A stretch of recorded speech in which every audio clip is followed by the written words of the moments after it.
All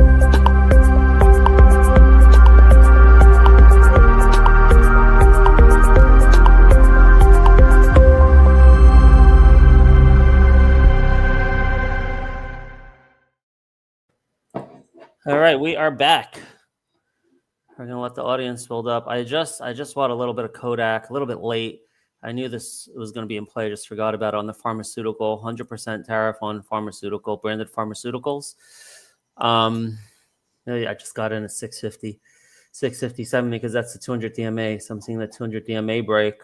The thing is that made me hesitate on this one.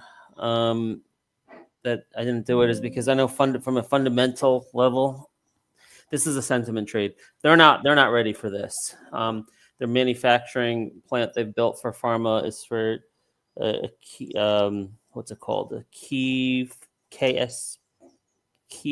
something ingredient, whatever. It's they don't have the ability to actually manufacture, the full a prescription drug, for example, yet. They don't have that ability yet. And the building that they do have is, what the hell just happened? Hold on.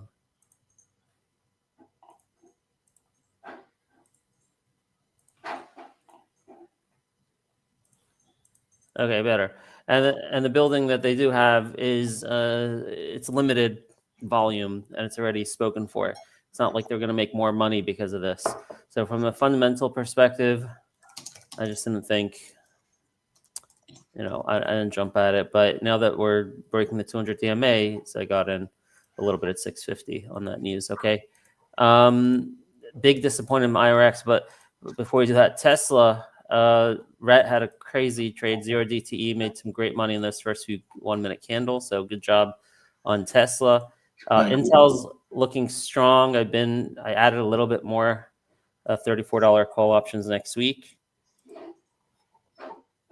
LPTH, I mean, we're all over that one, but my size, too small compared to IMRX. I'm getting killed again.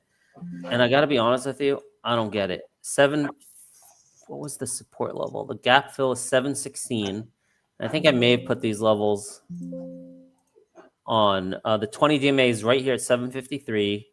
So, technically, you're still in a bull channel, right? You're still riding the 20 DMA up. You could do test a gap fill at 716 and you're still bullish. But this is not what I expected.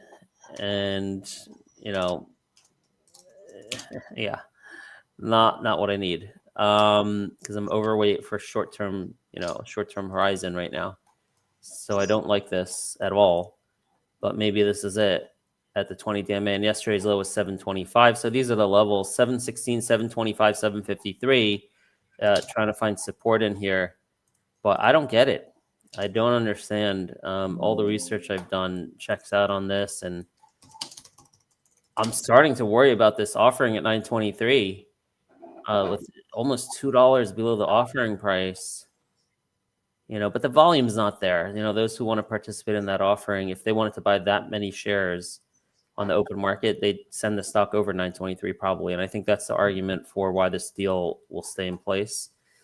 But I got to imagine some people are probably worried about it now, even though I really don't think they should be. But that could be a positive catalyst when they announce later today that the deal went through at 923. Maybe that's when we take off.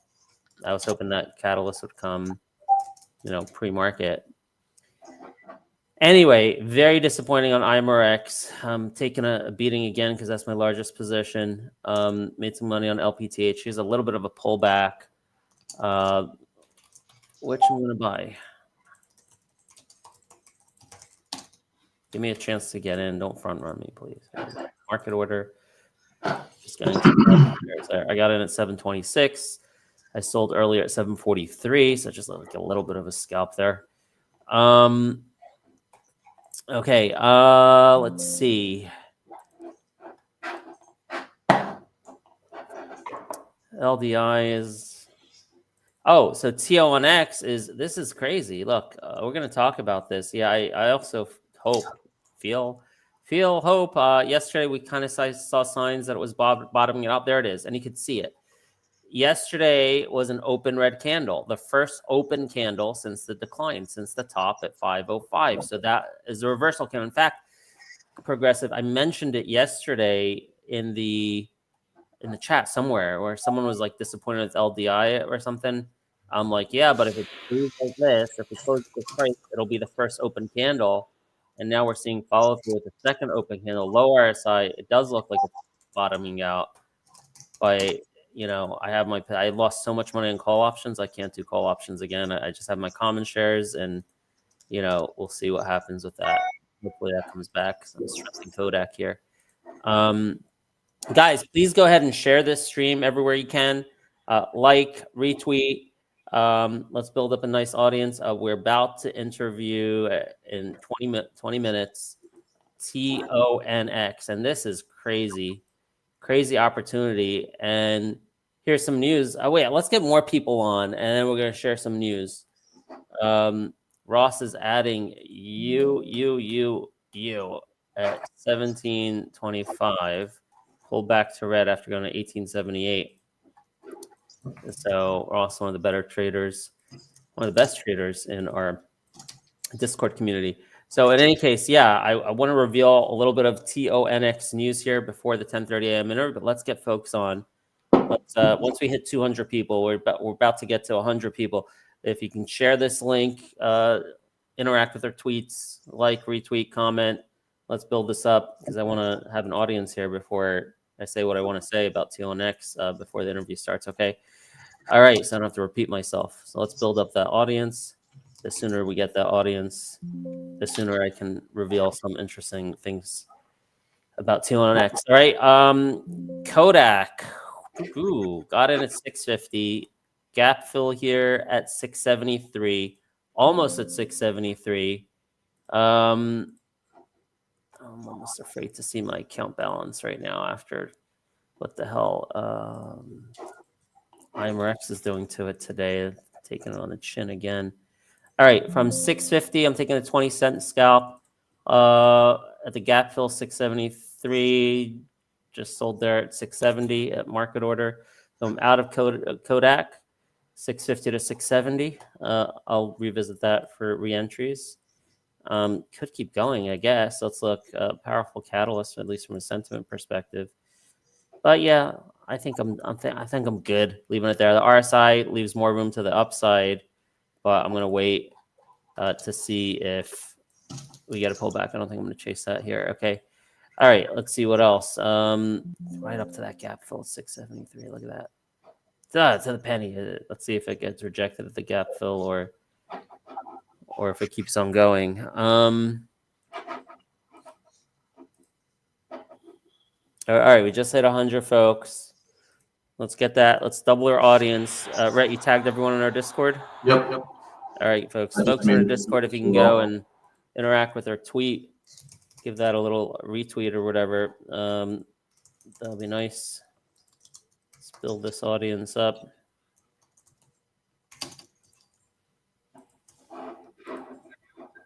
Still holding out hope for IMRX today that we could do a red to green because I just don't get it. How you do? I don't think I've ever seen this before, Rhett. I don't think I've ever seen. You see it when there's warrants attached to a deal, but to do an offering at $9.23, clean offering with no warrants, and for the stock to immediately go well below 923, you see it when there's warrants because of the Black Skulls valuation and the impact the warrants have, and the shorting that makes it possible for folks to do. But I don't think I've ever seen a stock go down. I don't get it. Maybe I've seen it, but I don't remember it. It's not common. This is weird. So again, so weird as a matter of fact that at this point, I gotta believe if the deal does close at 923, it's going to be a cat. There's got to be traders in here who are throwing in the towel, who are thinking the deal's done, it's not happening. How the hell are they going to close a deal at 923 when the stock's 760? This has got to be exacerbated. So I don't know what institution was dumping this below 923 yesterday. you know, makes sense that maybe they're shorting above 923 if they participated in the offering. And then maybe you had retail who was, you know, buying the run up from the gap here, like from the mid sevens. So maybe you had some profit taking from retail. But whatever the dynamics were yesterday, I got to think it's being exacerbated a little bit today by traders who think that this deal is at risk, and I don't think it is at risk. So, you know, when we get that PR at this point, it's probably going to be today after the close that the deal is done at 923. Maybe this thing sees a huge surge in after hours. I don't know. I hope the deal stays at 923. Like Godfather was saying, anything's possible, and but I can't remember the last time I've seen it. Again, I'm sure I've seen it because I've been doing this for 30 years, but I don't remember specifically when that was or what the circumstances around a repricing was to the downside. But I don't think that's happening here. Again, if you wanted to buy $200 million worth of stock, okay, let's see, 200 million divided by 780, let's call it. You have to buy 25 million shares. The volume is 1.4 million. So it's not like these guys can go to the company and say, dude, you got to give me a better deal. The company can be like, okay, go, you try buying 20 million shares on the open market. See where that takes you. You know, so I think the deal is 90% still safe. And look at Kodak barreling through 673 gap resistance. What is next? The daily's kind of choppy. The weekly's choppy. I don't know, man. I have to go to a monthly. It's choppy up here, man. It's choppy up here. I don't know. I'm happy with my sell at 670. I think I'm done with this one for the day. I mean, I can keep going. It's a powerful sentiment catalyst. The pharma thing. I got to look at LPTH though. I'm more interested in adding more LPTH here than trying to get back into Kodak. So let me add more LPTH. No, guys, I just lost myself 4 cents by telling you guys what I want to do. All right, I just got some 714 filled at 714. Very happy with that. The conference call was awesome last night, guys. The LPTH conference call. Not only do they have so many shots on goal, so many things cooking right now in terms of their backlog and contracts and things like that, but they basically guided for profitability in the second half of the next fiscal year. Their fiscal year, this was a Q4 that just ended. I don't know when it ended. May or June, I'm not sure. Probably May. Probably ended May 31st. So second half of their fiscal year is kind of like the first half of calendar 2026. So not too far off to get to profitability with all the new business that's coming in. So yeah, I'm very happy buying on that dip over here, LPTH. I think this one's going to continue to be in play all day. Last night, again, we gave the alert at $5.30 to buy the dip. So here we are intraday playing this, buying the dips on LPTH today. IMRX trying to make a comeback. Very disappointing day. Okay, so it's 10:17 a.m. Got 168 folks here. Let's get that to 200 so I can give you a little bit of I want to do it before our guest comes on. You know what? Because I don't want to tell you what I want to tell you in front of him. So if he gets into our studio before we reach 200, I'm not going to tell you. Okay? I'm not going to tell you what I want to tell you about TONX. There's a little bit of secret between you and I, guys. So you got to you got to hit that retweet, go to our X, like, comment. Let's get that algo going so we can get people into this live stream. All right. Let's see what else. Let's go to the top. Kodak, LPTH, Intel. Hopefully that IMRX will do a big red to green today. Do I want to get back in UMY? I took my profits around 680. Subsequently went to 7. Now it's back at 666. I don't think so. Let's see if LDI can be a white knight for us today. Throw that up. Right. I still didn't get SNESTech. I have it in my long-term account, but I didn't buy any short-term shares. I was kind of hoping after we saw the ATM that this support would break. It's holding. Do you see this support? Yeah, yeah, that is a huge support right there. Look at it. We have 1, 2, 3. So actually quadruple. Yeah, I really think there's big news coming for this company imminently. I saw Ross take a position based on that thesis of the ATM increasing their ATM for basically no reason. They have a lot of money. Why would they increase their ATM? There's only one reason you would do that. Is because you expect your share price to significantly increase in the near future. So I think something big is happening with SNESTech soon. I didn't add yet. You know what? I'm just going to add 1,000 shares just to say I was part of it in case my thesis is right. I already have enough. I have a big position in my retirement account, so I don't need to be aggressive with this here. 463. I'm just going to buy it at the ask. I got filled at 450. All right, so I have a little bit there in case that works. 10 minutes. 10 minutes. We're at 184. You got to be fast because this piece of information I want to give you about TONX, I can only give you if our guest is not in the studio. All right, a little bit. See, this news, Trump said if we have to shut down, then we do. What you mean with Congress and stuff like that? I believe so. Yep. I'm not even keeping track of all that stuff. That's still an issue. They didn't pass the budget yet. I don't even know. Look at that, Sky T and AREC. Oh, I had a chance to make money on Lays. I didn't do it. And Pony. Ah, shoot. I'm still in those two on the news this morning. Man, that was a timely exit for Tesla. Look at that. I know. 40 cents away from our target. I got out on this first 5-minute candle. I was out in 2 minutes. And then after that, made a little higher of a high. And then we pulled back. That's amazing. Well done. You have 9 more people, guys. 9 more people, but if you don't make it in time, I can't tell you. All right, you got to retweet that, and I can tell you something interesting about TONX.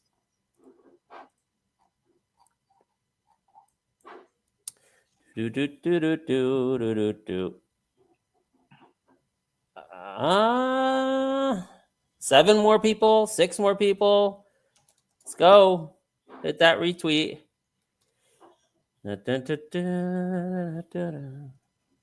This is something I already gave I told our Discord this morning. So our Discord paying members know, folks watching on X, if you want to know, you got to hit that retweet, get our audience up just a little bit more. And I can give you a little bit of insight, additional insight into TONX you're not going to hear during the interview.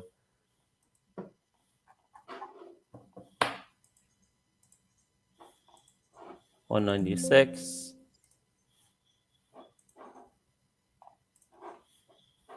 All right, where's the TONX? There we go. 4 more people. Let's go. 197. 3 more. 198. 199. All right. 1 more retweet and we get to 200. 200. Okay, here's the thing. TONX, we've interviewed the chairman before. Those are just one-off interviews. So we have mutually agreed here to be a long-term partner with TONX. They're going to be a sponsor of our program. We're going to promote them on a long-term basis. Every day we're going to be representing them. This is our now second partnership. The first one with SNESTech. Okay, and you saw what SNESTech has done since we've worked with them, has gone up from like $2 to tripled. Okay, there's a lot of companies, a lot of interviews, CEOs we interview, but we don't choose to work with all of them. We have a big pipeline of people who want to work with us, and we're very selective of which we choose. And I put my money where my mouth is. I own TONX stock. I own SNESTech stock. And here's the bombshell. Okay. Check out Mob.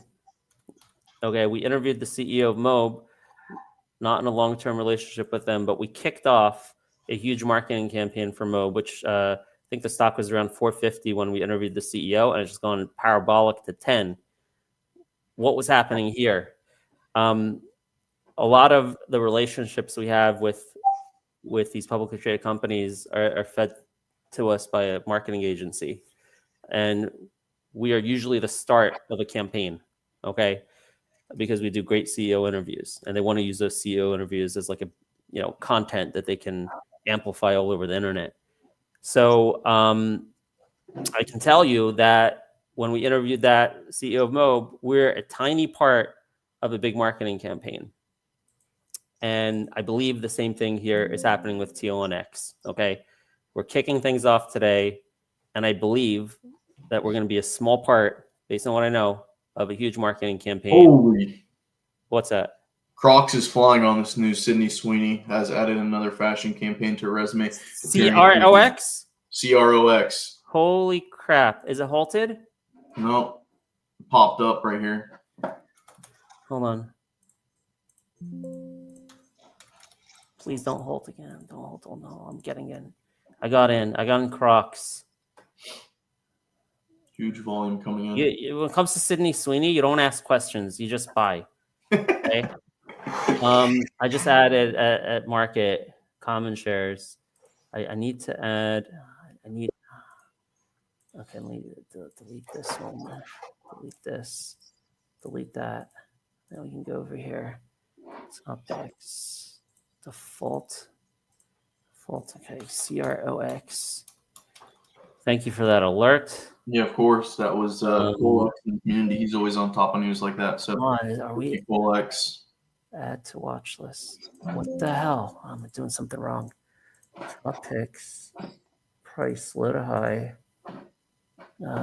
Get rid of worked. Okay, then we go to default. Put Crocs back in. Add to watch list. Now top. Okay. Top. There we go. Crocs. Okay.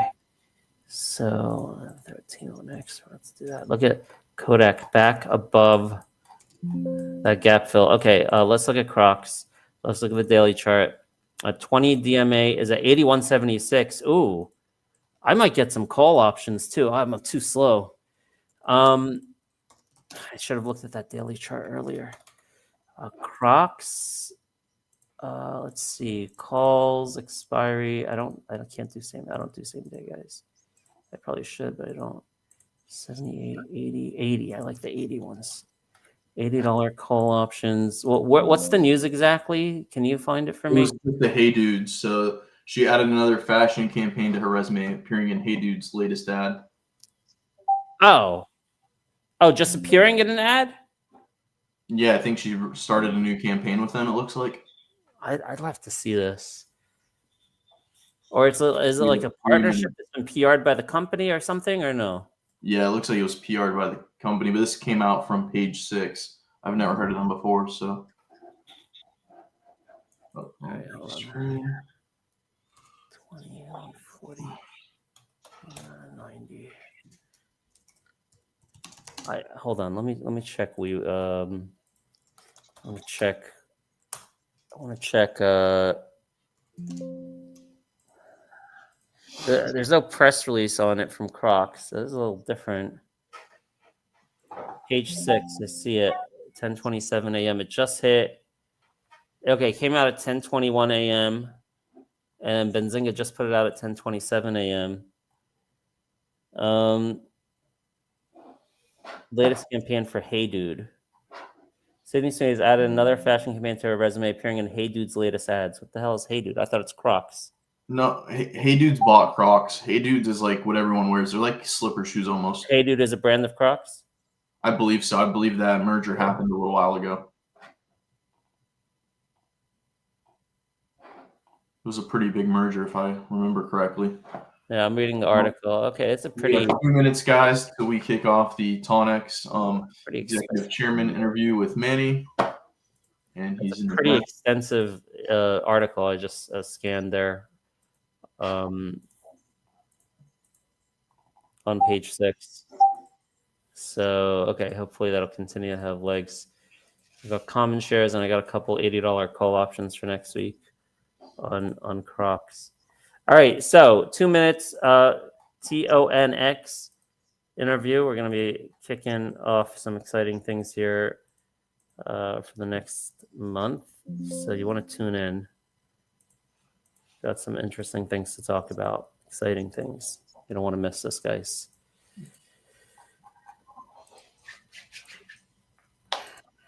Alrighty, I'm going to do the countdown here. Okay.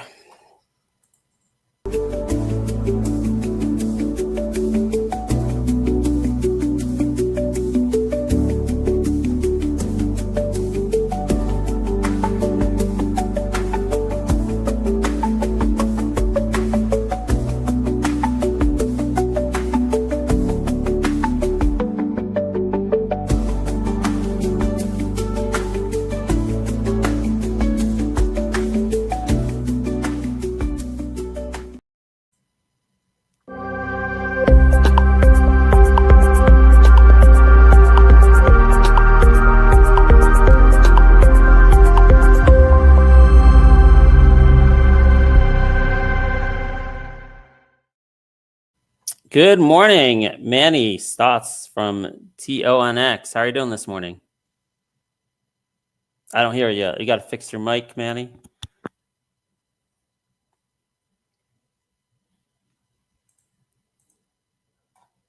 Still don't hear you. Brett, can you help him out somehow? Do you hear him, Brett? Hold on. Brett, you there? Yeah, I do not hear him. It looks like it's good on our end. It doesn't look like the mic is now connected, though. All right. We'll get that mic working, and then you know what? We'll hit that intro music one more time once it's working. Man, we still don't hear you.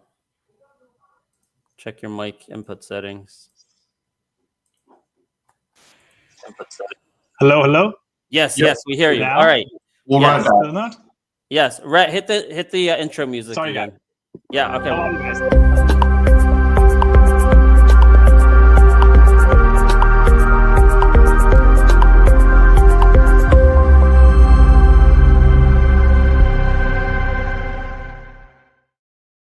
All right, good morning. We're back with Manny Stotz of TONX. How are you doing this morning? Good morning, Ben. Doing well. Thanks for having me on the show, and happy Friday. Happy Friday. So glad to have you back here. Very exciting. We're going to be working with you, representing you over the next month or so. And, you know, as you may know, we have a lot of people who want to work with us, but I only work with companies that I believe in. I believe the stock is undervalued, and I own the stock myself, and I actually have a significant position in your company, TONX. So very excited to talk about some things. First, tell me a little bit about where you are. I hear you're at some conference this weekend or today. Correct. Yeah. So just to quickly remind everyone, we are the leading treasury company for TON, which is the Telegram layer 1 blockchain. And it's pretty exciting because we are out in Asia with the team this week. There was Korea Blockchain Week, where TON is a keynote sponsor as well as TONX, and our CEO was on stage in Seoul, Korea. Now, Korea is important because it is on a per capita basis probably the most important crypto market in the world. Upbit, the local crypto exchange, is bigger than Coinbase, right? And in absolute terms, right? And TON is not yet listed on Upbit, which we expect to be hopefully a Q4 event. And we also expect, of course, the Coinbase listing for TON, the coin itself. And the next week is Token 2049 Singapore, maybe the largest and most important crypto event for the remainder of the year. And again, our CEO's doing a keynote while I'm here in London, focusing on the West and the US. Okay, great. So let's get into some things here. And those of you who know me, have been following me for years, know I keep it real, and I keep it very tough and critical, even on stocks I own. Even on companies I represent, I ask tough questions. All right, that's how we test our thesis and make sure we're doing the right thing. So this is very interesting. Here's a chart of TONX trading at $6.70. The last reported net asset value was $12.18 as of September 11th, Manny. And I'm guessing I haven't looked at the ton chart, but probably it's always been stable every time I've looked at it, right? There hasn't been any big changes in the value of the Toncoin. It's been a little under pressure with the market, but let's assume the net asset value is still very, very comfortably. Like the discount is probably 40%, yeah, which of course is pretty extreme. And what I would first say about a 40% discount, right? And keep in mind, this is a proof of stake asset where we're getting yield, right? I'll talk about the revenue and cash flow model here as well. But it's not just a treasury company, not just a balance sheet, right? But if you go back from 40% discount, close that gap, plus staking yield, you effectively almost double your money, right? And even if that were to take 3 years, right, which I don't think it might take, it's a 25% IRR, right? And of course, the stock price has been very volatile, as you can see. We are very long-term investors. So we're the biggest investors in the pipe as Kingsway, my firm. So we put up 20% of the capital. We locked ourselves up for over 12 months. Nice. So we're not even thinking about selling, right? And candidly, what we did in August, the stock spiked from $9.50, which was the pipe price, to over $24 a share. Our ATM was active, right? We were raising capital. Not huge volumes in August, of course. And then, when the pipe unlocked, the stock got, really washed out and trading at a 40% discount. So, it's public information, of course, that our buyback has been active. So we went into this with over $70 million of cash, which is reported. And so we're buying back stock at a pretty big discount to nice. NAV, while we were issuing stock at a premium to NAV in August. And so we're growing basically, NAV per share, right? Which is our job. This is capitalism. And of course, we work for the common stockholder. We don't impact, of course, I care where the stock is like in 3, 6, 9, 12 months from now, right? Like where is next week? I can't tell you, right? But there's a huge dislocation now in my mind, and it's great to reconnect on that moment in time. Manny, how much cash does the company have left that they could specifically allocate? I know you have like the buyback amount is like big, but in terms of how much cash you actually have on hand that can continue to be used for buybacks. Yeah. So the last reported number is $70 million, 70. This is now a $400 million market cap company. Right, you can look at the trading volume. So we could sit on the bid, and we kind of are buying back our own stock. Of course, there's limitations on what you can do per day. For many weeks and months. And frankly, I think what's happening is that shares are moving from sort of weak to strong hands. Right. Some people, I guess, investors in the pipe thought this was still that summer, that they could buy something at $9.50 and sell it for like $20 like 30 days later, right? And sadly, that did not happen. I'm also, of course, modestly upset about that, although I never but I can understand, life is full of disappointments. No real battle plan survives contact with the enemy, right? But, we're in this for the long haul. We think there's a massive opportunity right now. We think the stock will be a lot higher given where, we're buying it back ourselves, right? And of course, I can't speak for other long-term shareholders in the company other than, Kingsway, but, I wouldn't be shocked if there's also, some other folks getting interested at this level, right? And we're probably also 2/3 through the sort of digestion of the short-term pipe investors being sort of selling out. And Manny, you make a great point. When we do these sponsored companies who we sponsor, it's all about getting the stock into strong hands. I've added TONX also to my retirement account, and I have no intention on trading it. I'm looking for much bigger gains. We've done this before with Sinestech, where we got a lot of strong hands from people in our community who were holding that stock at $2, and it tripled until it got close to its fair value for now, if they keep executing a little higher. So that's what it's all about for us. We're all about educating our listeners and educating our Discord community for opportunities where we think the discount is so big and the opportunity is so big that you can be safe, just like holding that for the long term, getting that stock into strong hands. So once the hot money comes around, right, it can really cause, big movements in the share price, because we've all kind of soaked up that flow and it's in strong hands. So great point about that. I mean, you brought up a lot of stuff that I want to touch on, adding now to the questions I had for you. But, the first thing I like to do when I see such a big dislocation over here with, again, trading at 675 versus a net asset value of still probably close to 12, is test that thesis. Like, are we missing anything? And I went through a few things to see if we're missing anything. One is cap structure. Okay, that's the first thing that always comes to my mind. Is there any hidden like dilution or new shares that are being continuously unlocked that basically is, increasing the outstanding shares, is bringing the NAV lower, any like mechanical shorts in there in terms of warrants or something like that would give an incentive to some player to keep on shorting the stock, anything like that? What can you tell us about the cap structure of the company? It's super clean, Ben. So basically we had no warrants. The only thing we have is pre-funded warrants, which is basically very different. So, in order to not go above, let's say, I don't know, 10%, someone wants to buy 12% of the pipe, they would do 9.99% in stock, and then the rest in pre-funded warrants, which is not, which is already cash funded, right? So there was no, sort of, let's say, equity dilution plan, no sponsor sort of economics there at all. There's no debt, there's no convertible. It's a very clean cap structure.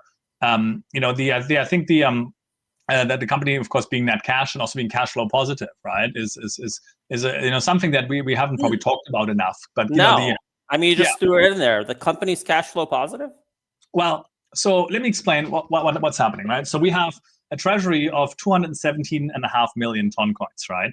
Which at the current price of 270 per Toncoin, you can do the math, is between $650 million or so of just a treasury asset, and that is a proof of stake network. So we can get between 4.5%, right? So conservatively, say $25 million, right, of staking revenue just from staking our own balance sheet.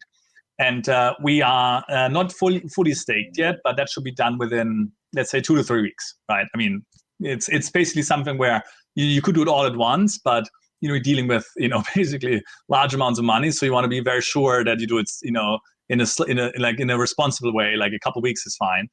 But once this is all running, right? And what we're going to do with that? Well, I mean, I would say more buybacks, right? But the stock is trading where it is. I want to have a recurring buyback through cash flows. The cost structure here is pretty lean. Of course, this is like an investment management business. I've built a $5 billion investment management business with my own hands, right? And of course, you've got people, but again, they can be paid in stock, and of course, their bonus is also tied to the stock trading at a premium to NAV, not a discount, right? So there's no dilution there. Now, look, if the stock went to the moon, of course, there would be sort of bonuses and stuff, and a little bit of dilution, but that's a first world problem. And so staking is really key, and making sure to explain to people that this is not only a balance sheet, but a cash flow business that is not diluting people, that is actually buying back and shrinking the share count. And of course, the story is different. If the stock trades at 2 times NAV, yes, our ATM will be again active, right? But that's going to grow, of course, book value per share if we use that cash to buy more coins. And then I want to talk a little bit more about the roadmap in terms of staking. So not only can we stake our own coins, we want to be a third-party provider. We basically first want to own our own staking infrastructure, whether we build it or we buy it. And then, first of all, we're going to save the gross to net yield. Let's say of the, when you're small and you're staking with a third party, you're paying 20% of the yield away to a third party. If you're big like us, maybe 10%, but still, right? So on a $25 million of staking cash flow or revenues, there's maybe 2.5 that goes away to the staking provider. Maybe we'll save that, right? And then we do it for third parties as well, where there's a lot of other large Toncoin holders who, of course, are custody and staking their coins as well and paying a third party. Why can't we all basically, and these are all long-term investors in the pipe, in TONX, right? So we had, Kingsway with the 20%, the biggest check in the pipe, has another 100 million coins outside of the, TONX company, right? And the second biggest pipe holder, maybe half of that. And so all these guys can basically become customers of the company, and then have more staking revenue and cash flow, and all that cash flow will be used for buybacks as long as the stock's at such a big discount. And if that was no longer the case, we would just stack our grow our balance sheet, our TON balance sheet, without dilution. And of course, spot hasn't even moved yet at all. TON is one of these only coins that while Bitcoin is close to the all-time high, Ethereum is close to the all-time high, and similar for Solana, TON is 70% below its all-time high for 3 reasons, right? One, the Telegram founder, as you might know, has some, let's say, legal problems in France. We think that will be resolved. There's probably a podcast going to come soon to walk through that. But that's upside risk from here, in my mind. Number 2, the overall altcoin market has underperformed, I think, for the obvious reason that only Bitcoin had the institutional bid. Yes, the ETFs, but also the treasury companies. I mean, Saylor has been at it for 5 years. And you saw the impact of the treasury companies in Ethereum, now in Solana. And of course, and I think we haven't even bought the spot market yet, right? And of course, right now it's much better to buy back our own stock. The implied value, you can do the math, of Toncoin, and if you buy our own stock, is 166 or so, and the spot is at 271, right? But the moment will come, we'll buy our own spot market, and I think TON has a lot of catalysts coming. TON is the only large layer 1 that is not yet in the US. And so things like listing on Coinbase and other platforms. And then, of course, we are also a very dominant treasury company. We're actually the most dominant one. We own more Toncoin than Saylor owns Bitcoin. And so the impact we can have, I know it's not going to happen immediately, is I think it's going to be pretty positive and pretty large. Yeah, man, I have so many questions. Do you have time to go a little bit over? Because I don't know if I can get it in 15 minutes. Time for you guys, for sure. Okay. You mentioned legal problems in France. What's that about, and how might that affect the thesis here? I mean, look, this is August 24. This is well over a year ago now, where the Telegram founder, and keep in mind who he is, right? Now, he is the only living human being who's not only built an app that 1 billion people use every month. There's maybe a handful of others, right? You can count them on one hand, Zuckerberg and so forth. But he's the only one of those who owns 100% of that company. Like, he's literally the greatest of all time. He's the GOAT. He's like Elon level good.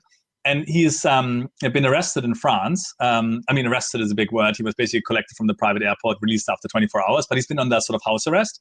Well, the French, and this is, if you have a bit more time to, go into this, I'm European, it's not our proudest moment. He was basically being accused that he should be personally responsible for anything illegal that Telegram might be used for by any Telegram user, right? And in the United States, that's not a problem. 30 years ago, the tech companies in the US fought and won the battle that ultimately the user ought to be responsible, right? Look, Ben, if I have an Apple iPhone, which I do, right? And if I were to do something illegal with that iPhone, which I won't, but could, Tim Cook would not land in jail. So it's a spurious case.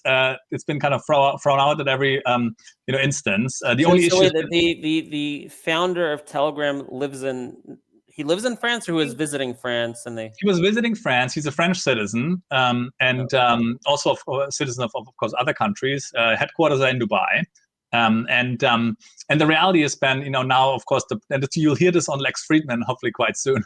The plot thickens, right? Actually, what the French want, it's about elections in Romania and stuff like this, right? So ultimately, what's happening is the European Union, right? Great idea, horrible execution, right? So it's lashing out at everything that stands in its way. Brexit is one, of course, development, but in France, but also in Eastern Europe in particular, a lot of sort of EU skeptical parties are on the rise. And the French basically Secret Service came to him and said, Mr. Telegram founder, can you please delete we don't like this guy. Can you delete all these channels and censor him? And he said no. And by the way, he doesn't take a position on the candidates in the election in Romania. He's not for that guy or the other guy. He's just he takes a position on free speech on the internet, right? So how's this going to resolve? What's the timeline and what are the scenarios? I don't think the Europeans have an end game here. I think they thought he's going to fall over, like most people would. But this guy stared down Putin like 15 years ago and has basically been living in exile. And he has huge troubles with other authoritarian countries like the Chinese, and he survived an assassination attempt. So that guy is not going to just fall over about this. I don't think they have an end game. I think they're going to settle at some point, and it might be sort of unceremoniously, and it might be the pittance compared to like all this drama. But Toncoin went from like $8.24 to like $2.70 now, right? So you think you attribute that decline to this incident? You can look at the chart, right? This was August 24.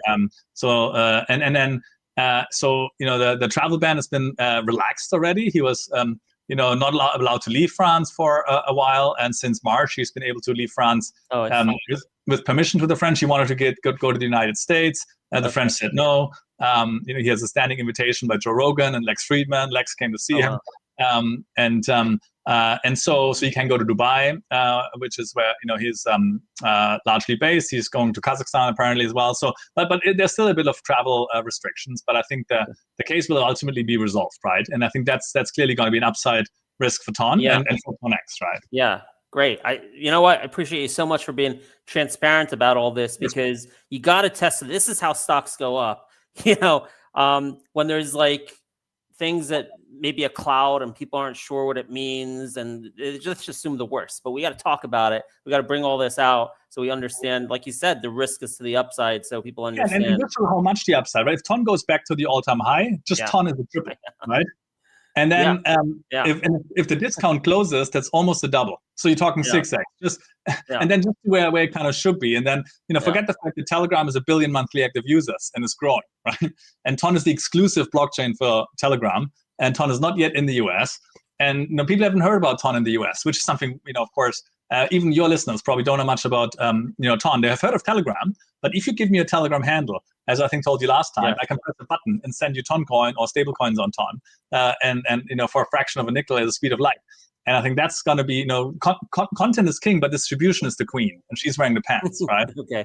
All right, great. Let's dig into this a little further. So, as I'm trying to figure out why the discount, so we went through the cap structure. It looks like there are no yellow flags there, so that's great. Clean cap structure. I guess you have some of those pipe in, but why would the pipe investors use it? They're selling, they're taking. I mean, I guess their cost basis is lower than here, but why would they be selling below NAV? Or are they done selling? You said you think they're mostly through it, but there's some left. We're trying to get some handle on this. We're using some third-party services that give us sort of a view, because who was in the pipe for how much. We can track a little bit sort of the transfer agents, like who's been selling, also who's been buying, and we get some sort of a picture, right? But I think, look, the deal was oversubscribed, so some people had a very small allocation, too small for them to matter, so maybe they've just been indiscriminately selling that. As you know, there has been an overall shakeout. I mean, we're not the only example, right? I mean, the BNB DAT, the ticker was Vape in the beginning, also had a similar experience. The overall market, of course, I think most of these companies are now trading at a discount, maybe not as great of a discount as we do, right? And so yeah, I think people had basically expectations to have a short-term trade here. You buy it in August, you sell in September. In a good market, you can double your money. Bob's your uncle. That's not what we were in it for, right? I mean, that could have happened in a different scenario, and it happened in other scenarios. Also, you're seeing this happening with Naka, right? I mean, the reality is, it's a new space. People are pretty clearly didn't have enough conviction. We have tunnel vision, right? I'm super convicted, right? I mean, indeed, by buying back the stock, and let's see who else is buying. The company's been buying back the stock. How about you personally? Have you been buying some stock? So my firm is. I need to be careful what I'm going to say, right? But let's just say follow the filings at some point, right? Like this is all going to be the public company. We'll look at the filings. All right. So other. Let's go through other possible yellow flags. All right. Sure. So cap structures looks like it's good. So I thought maybe there's something with the legacy business, right? So maybe it's like below the NAV because the legacy business before you went into TONX is losing like $2 million a month or something like that. And I asked you about that the other day in a call we had. And if you can give us some information about the legacy business there, is that a weight on the company at all? It's actually surprisingly good news, Ben. Like I'm positively surprised. So first of all, again, there's let's say revenues minus costs are greater than zero. Not much, but it's a slightly positive number. Revenues minus costs greater than zero. So the legacy business is actually cash flow positive. Yeah, I mean not much, right? It's also small in the comparison of the market cap, right? I mean this was a $15-20 million market cap company before we pivoted the business to the TON treasury strategy. But that's good news, right? And there's actually more good news, right? So the legacy business is actually in a social commerce space, which we can build a Telegram mini app, right? And so that could be another. I mean, who knows how successful it will be, but that's something we're definitely trying to do. But thirdly, the real interesting thing, and this is sort of Gordon Gekko style, is the overfunded pension. Now there's like massive NOLs in this, so there's like $130 million worth of like tax shields, right? And given the fact we have so much staking revenue coming, like you're gonna of course be shielding, if we can do it, which we think we can, the sort of pre-tax profitability of taxes, right? And this is capitalism, right? So of course, so that net asset value of $12 or so, that's just cash and Toncoin, right? That doesn't include the value of the NOLs, doesn't include the value of the legacy. We wouldn't also necessarily account it that way, right? Because it depends, of course, how much money you can make to shield that much. It will probably take quite some time to use all that up. So that's to figure that out. Like almost like, I had one question from one smart investor who actually dug into this. Says, hey, there's NOLs in there. Yeah? Yeah. Right. So basically, that's another potential yellow flag, which is not. It's a green flag, right? Because I was saying, okay, maybe the legacy business is losing money, so now you got to discount that out. But it's actually the opposite. Like if you were to, like a sum of the parts valuation, it's not the value of your company is not just the net asset value, but it's also the value of the NOLs, also the value of the legacy business. So that that's potentially more upside above the NAV, but it's certainly not. That's the way I would think about the NOLs. If you NPV the NOLs, it's not the headline number, right? But you basically can assume that if we can use it, we won't owe tax for a very, very long time, right? Yeah, that's great. All right, that's beautiful. All right, we're getting all these potential yellow flags out of the way, right? So because people are looking at this, and why there's got to be some reason why it's 670 and not 12 or more, right? Okay, so we're going down this list. Here's one. What's that? Mind is, yeah, go ahead. No, go ahead. You go ahead first, and then I can maybe add one to it. Here's one that I think could potentially be a reason, and still not resolved. At Fidelity, people cannot freely buy the stock right now. When we started, when we first talked, you couldn't buy it at all. Since then, they've kind of upgraded their status, and there's a message saying you can't buy it online. You got to call in to buy it. But calling in to buy it takes like 15 minutes, and 99% of people, when they hit that error message, they're going to give up. And Fidelity is where the big money's at. We have, Robinhood and E-Trade and all that, but I don't know what the numbers are, but it's like everyone I know who has managing like multi-million-dollar portfolios, like it's always Fidelity. The big money, right? So, I have a small position in that account because I called them on the phone, but if I was able to, I would have had a much, much bigger position. So I actually think that is one real reason why there's an opportunity right now. I don't know if you give us an update on that? Or? Warm, right? I agree. I mean, the reason also Toncoin, I think, is depressed because it's not yet on Coinbase, right? And I would strongly suggest that if you're, of course, a long-term investor into there's a trade too, maybe, but for the medium to long term, if you want to, get in, you want to probably get in before the Coinbase, not after or the day after. Exactly. So it might be worth it to make that 10-15-minute phone call. Like Fidelity, it's like, of course, it's a bit of a super tanker. I mean, there's nothing wrong. Like Abby Johnson is like an outspoken Bitcoiner.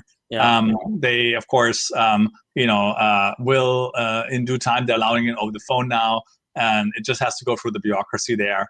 And so you've been in touch. Your company's been directly in touch with Fidelity. No, of course, I know. We're trying to plug this into every, of course, and especially the biggest and most important ones, right? And we're also going to tokenize the stock, which maybe is not that relevant for your audience, which is like an equity audience, right? But if you're like if you live on chain, right? And there's actually a lot of people who live in crypto and they don't want to use Fidelity, but they want to buy it in their crypto wallet. Mm-hmm. So we're going to tokenize the equity on the TON blockchain. We can actually buy it in your wallet. So did Fidelity give you Did Fidelity give you a timeline of when this might be resolved? Sadly not. No, I mean, again, like they told us they're going to they're logging over the phone. They're going to get back to us on the online piece. And I mean, is this whole thing legitimate? Did they have like legitimate concerns they wanted you to address? Like what's it about? Not really. No. There's some basically sort of gray lists and black lists and stuff like this. And initially it didn't work at all. And they said, okay, there's nothing wrong. Let's put it on the phone link until we figured out. But there's nothing. I mean, look, as you know, like what's left? Right? Like is there something you have to do? Any data you need to provide them, or not as far as I know. No, we've basically put in the call. They immediately rectified for the phone thing, and then they told us they're going to get back to us on the online piece. We got to chase there a couple more times. Yeah, just be persistent. Right. Okay, I think that's going to be an important catalyst. And I would also say I don't know how much it'll help, but look, especially if you already have some shares of TONX and you have a vested interest, and if you have a Fidelity account, pick up the phone, give them a call, and say, hey, I'm pissed off at you. I'd like to trade this more actively or buy more shares. We make it really hard. I've done my research. As a legitimate company. Please, let's get this accelerated and make it available for us. I think that'll be something you can do to help yourself, right? If you own some TONX. All right. Going down the list of possible issues. Okay. Someone had brought to my attention that there's some dilution coming up on Toncoin itself. Now, I researched this, and I don't think it's a big deal. It's a something like 1.5% dilution over 3 years, and then that's it. Right? Yeah, And then it's capped forever. I can explain that. Yeah, look, this is a proof of stake network, right? It's not Bitcoin. Now, Bitcoin, as you know, has 0% terminal inflation, and only Bitcoin has that. I mean, with the credibility that Bitcoin, of course, other people can try this, but only Bitcoin has it credibly, right? And Solana has between 5 to 7% a year of inflation, right? And Toncoin is more like 50 bips, so it's like 10 times less than Solana. And by the way, a lot less than the US dollar. The US dollar sort of, on average, maybe 7% debasement, right? Yes, CPI is maybe lower, but CPI is not inflation. As we know, the debasement, the money printing, and that's roughly 7% a year in a good year, right? On average, 20% a year, 2 years in a row after COVID, right? And of course, it's a lot less than the Zimbabwean dollar, right? This is like what 10 trillion, right? So the point is, like, it's 50 bips a year, right? And every like large listed company will have more equity dilution than that. The dollar has more. If Solana has more, so I don't think it's an issue. Okay, and then it's 50 bips a year, but isn't it only for 3 years? And it didn't start, right? And that's it, or no? It's of course a little bit more complex. It's basically like Ethereum, if you know. So basically, the way proof of stake networks work, and of course I talked a lot about staking. Staking is basically providing the consensus. So you're basically staking your coins, which is providing security, i.e., utility to the network. And in order for that, to do that, you have to get paid, right? And the markets are sort of settled. You got to get paid roughly between 4 to 5% a year, right? And now, where does the 4 to 5% a year come from, right? And the answer is, every time there's a transaction over the TON blockchain, whether I send TON to you or dollars on TON, like stable coins on TON, or you can buy your Telegram username as an NFT on TON, or any other digital asset that lives on TON, every transaction has a transaction fee. It's of course very small, but all those fees get aggregated, and they get to pay the stakers, right? And then that's where the 4 to 5% yield comes from. Now, if the transaction fees in aggregate divided by the number of TONs being staked, right? So there's a numerator and the denominator is less than 4 to 5%. Then there's new issuance, which is roughly the 50 bips that we're talking about, right? Now, if the transaction fees spike suddenly and are in excess of 4 to 5%, then there's actually deflation. Then the protocol automatically burns. And this has happened in Ethereum as well. This is like a buyback for the whole network, for the token, right? So it could also become, and it has come in the past, as inflationary. But the way to think about it, right? This is a simple sort of flywheel. The more users, the more use cases, the more transactions, the more transaction fees. The token will have more value, basically, as an economy. And think about the power of 1 billion users, right? Of course, only Telegram has 1 billion users. TON not yet. TON has a fraction of those, maybe like 10% of that, like 100 million. But that's pretty sizable already. If 1 billion people spend $1,000, the cost of an iPhone, right? That's $1 trillion economy, right? There's only $20 trillion economies in the world, like in the physical world, right? So the point is, like, 1 billion users is checkmate, right? If you can really harvest this over the long term. That's what I want to ask next. You guys being the biggest, I assume you're the biggest holders of Toncoin outside of the Telegram. Telegram is more the foundation and but yeah, we're the only, like, actually yesterday we had a small second treasury company being announced on TON, but they're a fraction of our size. Okay. And all right. Yes, and that is actually good. And I think the more treasury companies you have, the better. As long as you're the leader, that's where you want to be. Right. So I wanted to know it because I would love to know and get updates on you have your number of users on Telegram, but what's the transaction volume of Toncoin on Telegram? Is that something that's public that, I don't know, you guys can speak? Do you have like a relationship with Telegram where, because we don't get press releases from Telegram, obviously, they don't hit our feed, but I'm wondering, being the position you guys are in as the biggest owners, do you have a role to play in terms of getting that information to the market?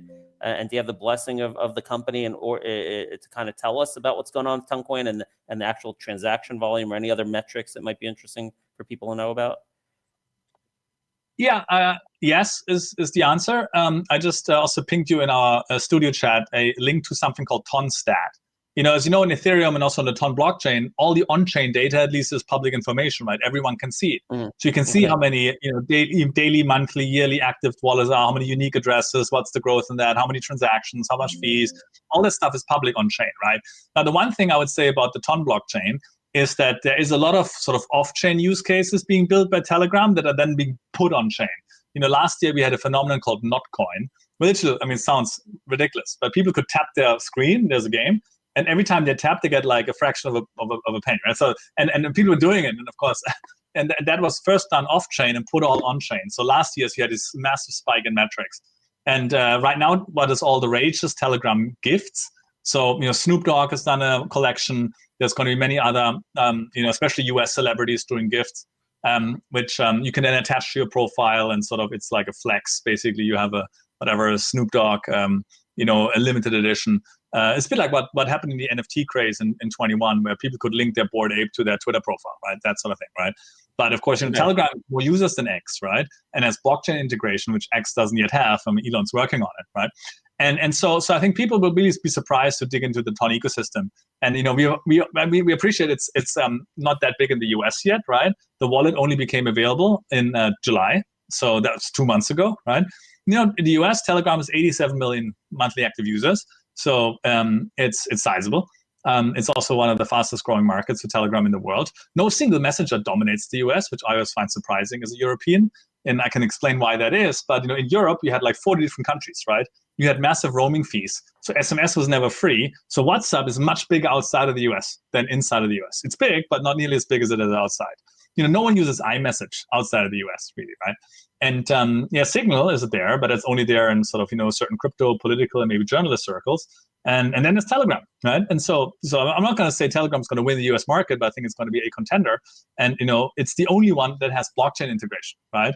Zuckerberg is going to probably go back in, probably stablecoins, would be my guess, but he's going to do his own thing. And so Telegram's already there with Ton. By the way, just so we're running a little bit late, but hang on after the interview here. We're going to do a little bit of live trading afterwards. So, all right.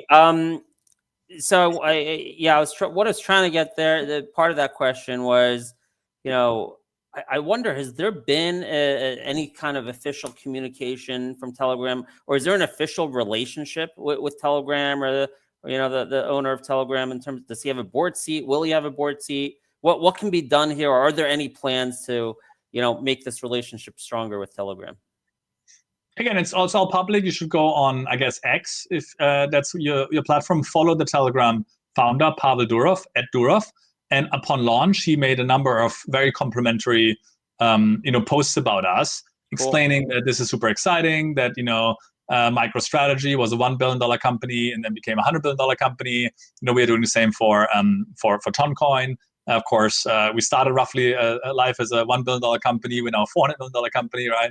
But I think this could be massive, right? The way I think about it, and of course, I had other options in life, Ben, right? Why am I doing this, right? I think actually it could play out quite similar to what happened in the Max 7, right? My point is, number one, it wasn't like sort of Apple ate Google's lunch and Google ate Facebook's lunch and Amazon. Like everything got bigger, right? And this is also like Ton is not sort of competing really with Solana or Ethereum. We think everything will get bigger. At least, I don't know whether it's 5 or 7, right? But it's a small number of protocols that, you and I can count on one hand that at least have candidate status for becoming $1 trillion protocols. Bitcoin's at 2 trillion, going higher, right? Ethereum, $500 billion, next candidate. But if Ethereum goes to 1 trillion, it's like a 2x, right? And then Solana, really well executed, is 100 billion. If that goes up to 1 trillion, that's a 10x. Now Ton's at 7 billion. Not like it's 65 times smaller than Ethereum, and 17 times smaller than Solana. And Ton is Telegram integration. The other guys don't. So the point is, if you believe like I do that Ton is in that group, that's the one to own. And then of course you can do it directly and on chain and so forth. Do it before the Coinbase listing or through us, right? And we're the only way to play it in an equity, and so at a 40% discount. Are you guys looking to add anyone else to the board? Any high-profile names that can help get your message out? Yeah, we've been thinking about it, especially in a let's say either U.S. Equity retail or Korea, Asia credibility. Mm-hmm. And so that would be interesting to us. We have an incredible board. But for instance, Evan Son, who's the basically chairman of the Zone conference. This is a Super Bowl of stock picking, right? I'm sure you follow this, but this is where like David Einhorn and Stevie Cohen are on stage, right? So he's an old friend of mine. He's on the board. One of the co-founders of Blockchain.com is on the board. But of course would like to add to that high quality roster. Yeah, I mean, we're in it to make a ton of money, frankly. Like this is why we're here, and that's why I'm here. I'm looking at to make a ton of money. I got a nice amount of your stock. All right, last question for you is: with the stock being so far below NAV, are there any deal-making opportunities besides just doing the buyback?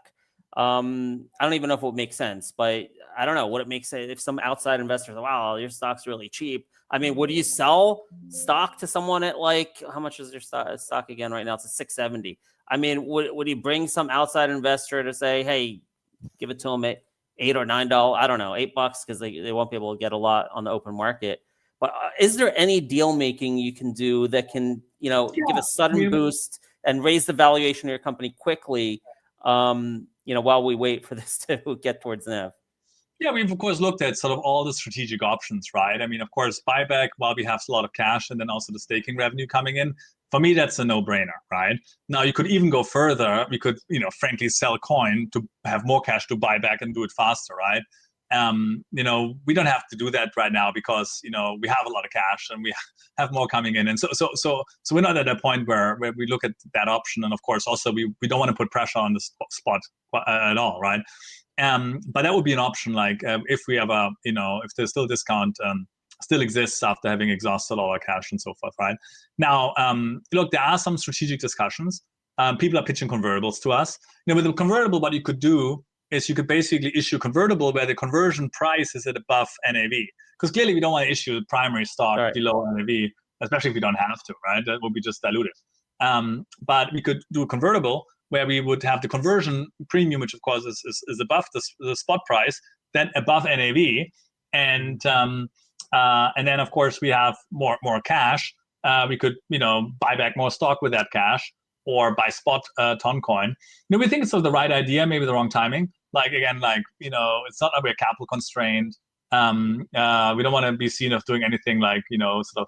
I think we would probably consider. You're not capital constrained. So the constraint is really what is it? You can only do a certain percentage of volume a day? Yeah, exactly. There's rules. You look at those last 30 days and then what's the average trading volume? And I think it can be 20% of that. And so of course that number is ticking up, during the unlock period of the pipe, which is basically all of August. And we're still, if you're looking at 30 days, since the volume during August was very low, right? Because 99% of the basically cap table was locked. And then we had what's called the share registration that was, at the end of August, early September. And then, still just over 1/3 is locked, which is the insiders and sponsors. But, 2/3 has been freely trading. And since then, the volume has picked up. On a good day, we're trading 1 million shares a day. So that's $7 million a day. So now we can buy back a lot more than we were able to even last week or the week before. And that's nice. Kind of great. Beautiful. That's great. So, the main things I've picked up from this interview in terms of, what's the opportunity here? Why this big 40% discount to NAV? One of them is, hey, you want to get in before Fidelity unlocks it for everyone. I think that's a big thing, all right? Even if you get listed on Coinbase and listed on Coinbase and so on, right? The other is we found out that the legacy business is not a drag. In fact, it's cash flow positive. And you also have a couple $100 million in NOLs there. So, if you look at this from a sum of the parts analysis. Yeah, NOLs, just to make sure it's not a couple. How much was it? 130 million. So 130. Okay, 130. Thanks. I was aggressive with the roundup there. So, if you look at this from a sum of the parts valuation, it's worth well more than just the net asset value. Another big catalyst that can really get this thing rolling quickly is a resolution of the case in France with the owner of Telegram. That's another big thing. And then looks like you're not capital constrained. That's interesting. So no immediate, opportunity for a deal or convertibles or anything like that. But it's cheap, and I'm in this now. and I'm looking for a big move. Let's see if some of these catalysts can get the stock much higher. I think really hoping that Fidelity one happens soon, and that can really get things going. So anything else you wanted to add? No, look, I mean, the path to greatness is never straight, right? It's not about the cards you're being dealt, but how you play the hand. We're doing what we said we would do, right? We said, if the stock's trading at a big premium to NAV, we will issue stock, right? And we also said if the stock is trading at a discount to NAV, we would buy back stock, right? And that's kind of what we've been doing, right? And both operations grow, book value per share, right? And I think what happened is if the cops raid the sort of, pleasure house, even they take the pretty girls too. The point is even the good stuff sells off, everything can get dislocated, right? And we're a bit surprised how quickly it happened, maybe how violent it happened, but it's an opportunity just as much as a challenge, right? Especially if you haven't been in yet. And so I think, we are super excited for Q4. We're super excited to, of course, go into a quiet period on Tuesday night. So I'm glad we're speaking now. When is the earnings report going to be? Well, I mean, the quarter, of course, ends Tuesday night, right? I think earnings report will be middle of November, I think the 14th. Okay. And we want to take a little bit of time to make a real, big kind of first impression. That'll be great. I can't wait to hear about that because I think people will find it really interesting that legacy business is barely cash flow positive, like you said. And I guess the staking business, that's also cash flow positive. You're putting it right back in the buybacks, right? You can just do the math. We published our coin balance, right? So you can look at, what is the staking yield on TON, and you get an answer. There you go. That's another catalyst. So probably makes sense to be in. And you multiply the number of coins we have times the staking yield, which is a percentage, so called 4.5% or so, maybe 4.25%, depending which we know. That's of course gross versus net, and then you get the number of coins we're getting, and you multiply with the coin price, and you got a dollar number, right? And even if the coin price changes, you can have a spreadsheet, and so that's not very complicated. And I think that's going to be significant, especially if you can use that cash for more buybacks, right? Yeah, absolutely. And just a final reminder: look, any companies we bring on that we're representing that we think is undervalued and a good opportunity, we're not in this to make a quick buck today, in and out. That's not what we're doing here. We're educating people to say, hey, get into this. Let's tie up that flow. Let's get strong hands into the stock. So when everyone else comes one day, there's not going to be stock for them. And then you're going to see a nice re-rating of the stock. That's what we're trying to do. We did it with Sinestech very successfully, which, tripled the stock over a couple months. So just keep that in mind. We're not here for an overnight trade. This is all about educating people for long-term holds. So, Manny, any last words? I can't promise you where the stock is close tonight or next week, whatever. I can promise that we will work for the common stockholder and we'll make the right decisions with the long-term mind. I would be shocked if in a year from now we're still at such a big discount. And of course, I'm also very bullish on the underlying coin, which is the whole point of this. And so look forward to checking in with you guys regularly, and really excited to have you on the show. And looking forward to it, and we're always here for you. Now that we've kicked off this bigger relationship with you guys, anytime you have a catalyst at last minute, you want to jump on our morning show, let us know. We'll talk about any catalyst coming up. I can't wait for the earnings report. So good luck. We'll be in touch. Thank you so much. Thank you so much, Ben. All the Thanks. best. Bye-bye. Okay, and with that, you still here? We'll go back right into our live trading there. You see the stock TONX 670 by 674, up there close to 12. Some of the parts valuation probably more than 12. I think people will understand that more once the earnings report comes out in mid-November, with the quarter ending in just a few days over here. So very interesting interview. Rhett, did you have any thoughts about that? No, I loved it. It was very insightful. I think everyone should go back and watch it if they just tuned in. There was very insightful stuff in the beginning. I mean, you go on and on about, they talked about the coin with the founder of Telegram and what happened with the coin. I want to find those tweets. I want to find those tweets when TONX launched.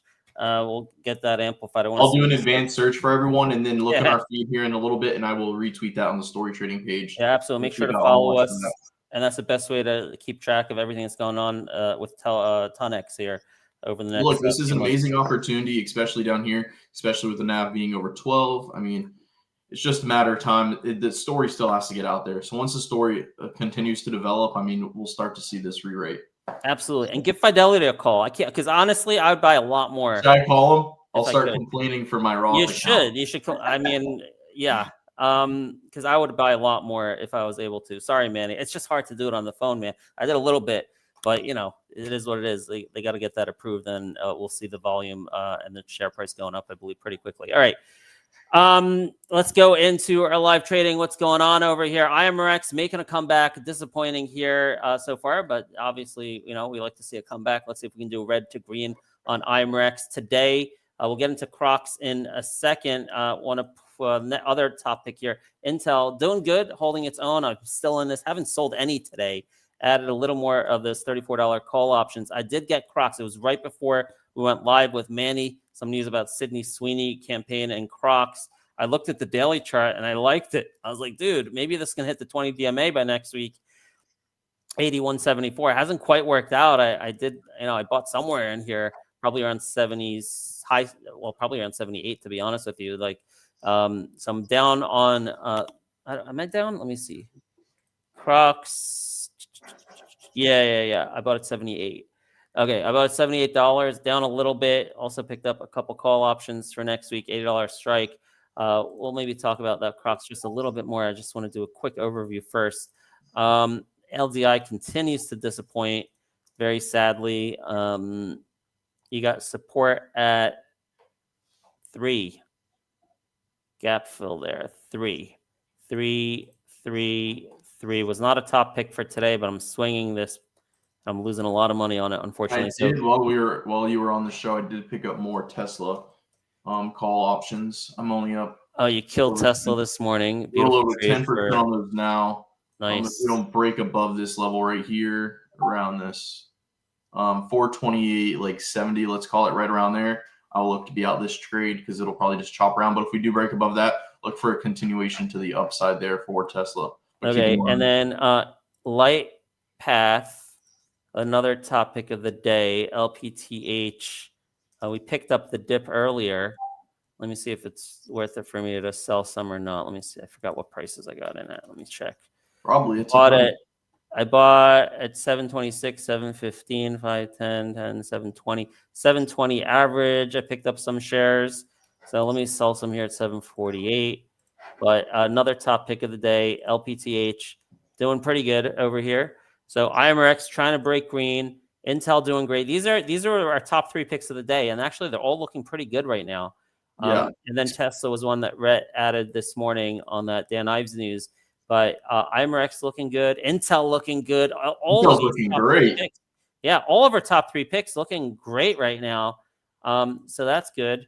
The Crocs I got into not so great, and LDI swing not so great.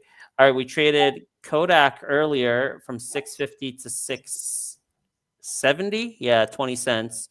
It's back above 676 on that. Pharma tariff news. I did not re-enter. I mean, that chart is looking kind of good though, but I think I made my money on that, and I don't think I'm going to re-enter the Kodak.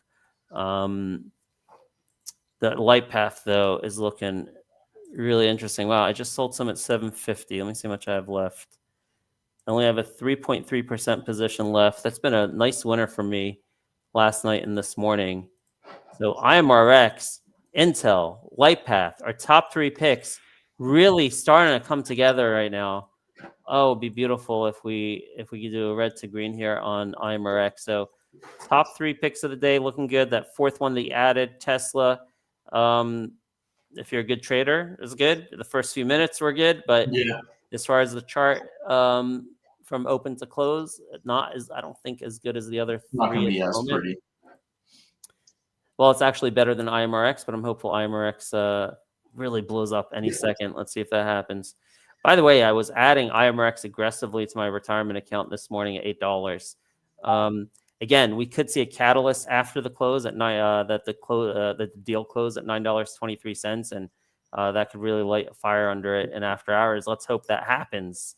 I guess there's a small, very small, very very small chance that the deal doesn't close, but I can't remember the last time that's happened. So probably not a practical chance that you really want to bet on. So so looking forward to a positive catalyst, probably today after the close, sometime after the close, we'll get that press release or the SEC filing that deal was done at $9.23. It's trading at $8, so you can get in cheaper than Sanofi, guys. That's ridiculous. All right, let's see what else we got going on. Oh, that Crocs is not working out yet. LDI. It's not looking great. Yeah, LDI has been a nightmare, man. LDI has been a nightmare. Oh shoot! I never sold Pony or Lays. I bought small positions in pre-market, and I just kind of didn't pay attention to it. See what else we got down below. Down below, we're kind of in the right stocks. Yep. BB is, we're on it initially, but GSRT really lost its momentum after the pipe, sadly. But I think it's going to come back before the October 7th vote. Yeah, we're in the right places. We're in the right places. We got the right stocks at the top of the list. And by the way, I made this list initially last night, and I stuck with it. I stuck with this list from after hours yesterday through this morning, through the morning note at 6:30, through our morning show. It all stayed the same. Top 3 picks were IMRX, Intel, and LightPath. And you can see they're outperforming, and IMRX is about to outperform the rest of the market. So it's great. Let's see what happens with that. I need a little bit of a. Did he get into Crocs? I did small, not huge. Yeah, I bought I common think shares. I'm down on that one. 7M down. I got common shares at 78 and a couple $80 calls for next week that I'm down on. So I need a nice secondary pop in that name. All right. So with that, we got over 1,000 people watching, man. Listen, if you want to be part of our community, we do a show every morning, 9 a.m. Pre-market prep, give you our top picks. That takes us right into live trading.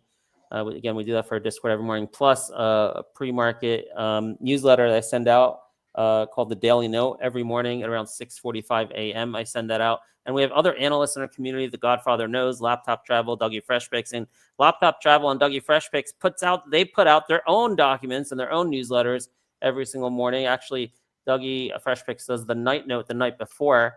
I think they both put it out the night before, right? Yep. Yeah, they both have documents out the night before of top stocks to watch for the next morning. So tons of content for whatever you might be interested in. We have 4 a.m. trading, micro cap trading, large cap. We have investing. We have everything. Fundamental analysis from the Godfather Knows. And then you get the story trading analysis from me, where I'm looking for rapid re-ratings on stocks, proximal to the catalyst. Usually looking for 1 day to 2 week holds is usually what I look for, trying to capture those rapid re-ratings proximal to catalyst based on our 4 pillars of catalyst, sentiment, fundamentals, and technicals. So awesome community. I'm up over 500% year to date. There are many people in our community up much, much, much more than me based on my ideas, but they just basically great traders and focusing on options. That's how they're up thousands of percent versus my 500%. So if you want to be part of our community, head on over to storytrading.com. Look at that Tesla reg. Great re-entry on Tesla. Good job. Beautiful. I missed that. I missed Tesla today. It's just too choppy for me. I do own it in the long term. But in any case, are there any, we got a lot of people watching now, 1,200 people tuned into the stream. So I wonder, Rhett, are there any discount codes available? Or the only one that's going to be out right now that I think is still active is going to be the morning note. It's capital, all cap, morning note. Give that one a shot. That's going to be for 10% off. Okay, so capital morning note, you can get 10% off. Head on over to storytrading.com. Does that work on all the plans or just the basic monthly plan only? Basic monthly. So if you choose the basic monthly plan, you get 10% off. All right. So we'll see you in our community. Thanks for tuning in. And we are going to be the place to keep you updated on TONX Catalyst over the next month. You'll hear about it first here. Manny will be joining our show throughout the month. Whenever there's a key catalyst, we're going to bring him on to our live morning show to give you an update on that. All right. So we are now the home of not only Sinestech, but also TONX, very proudly on both of those. And we think definitely TONX is very undervalued here. Thanks for tuning in, guys. We'll see you in our community at storytrading.com. Take care. Take care, everyone. Bye-bye.